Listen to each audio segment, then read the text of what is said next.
Mari Bapak, Ibu, dan teman-teman sekalian, pada hari ini kita akan mendengarkan sabda Tuhan dan merenungkannya. Marilah kita berdoa dalam nama Bapa dan Putra dan Roh Kudus. Amin. Inilah Injil Yesus Kristus menurut Santo Matius. Dimuliakanlah Tuhan. Kelahiran Yesus Kristus adalah seperti berikut.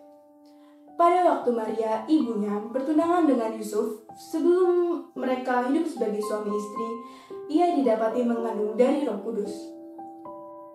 Karena Yusuf suaminya, seorang yang benar dan tidak mau mencemarkan nama baik istrinya di depan umum, ia bermaksud menceraikannya secara diam-diam. Namun, ketika ia mempertimbangkan maksud itu, malaikat Tuhan tampak kepadanya dalam mimpi dan berkata, "Yusuf, anak Daud, janganlah engkau takut mengambil Maria sebagai istrimu, sebab anak yang di dalam kandungannya adalah dari Roh Kudus. Ia akan melahirkan anak laki-laki dan engkau akan menamakan dia Yesus. Karena dialah yang akan menyelamatkan umatnya dari dosa-dosa mereka." Semua itu terjadi supaya yang digenapi yang difirmankan Tuhan melalui Nabi. Sesungguhnya anak darah itu akan mengandung dan melahirkan seorang anak laki-laki, dan mereka akan menamakan dia Immanuel, yang berarti Allah beserta kita. Demikianlah sabda Tuhan. Terpujilah Kristus. Bapak, Ibu, Guru, dan teman-teman, marilah kita merenungkan bacaan pada hari ini. Pesta kelahiran Santa Perawan Maria dirayakan sebagai peristiwa iman.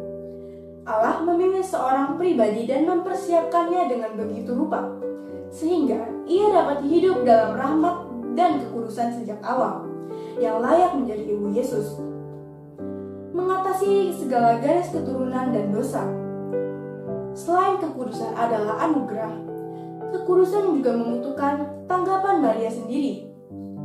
Maria memutuskan untuk hidup kudus dan menyerahkan diri kepada karya keselamatan Allah yang terkadang tidak seperti yang direncanakannya. Melalui pesta ini, kita dapat belajar bahwa menjaga dan memelihara kekudusan adalah sebuah rahmat dan keputusan kita.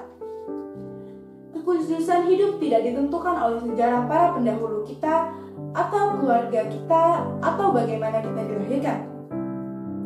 Benar bahwa kita mewarisi sifat-sifat karakter pola hidup dari pendahulu kita.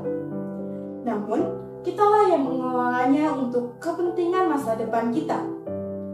Kita membuat sejarah hidup secara baru, dan sejarah itu adalah sejarah Allah yang berkenan memilih dan mengerjakan karyanya melalui kita, sampai peran kita menjadi paripurna. Marilah kita berdoa.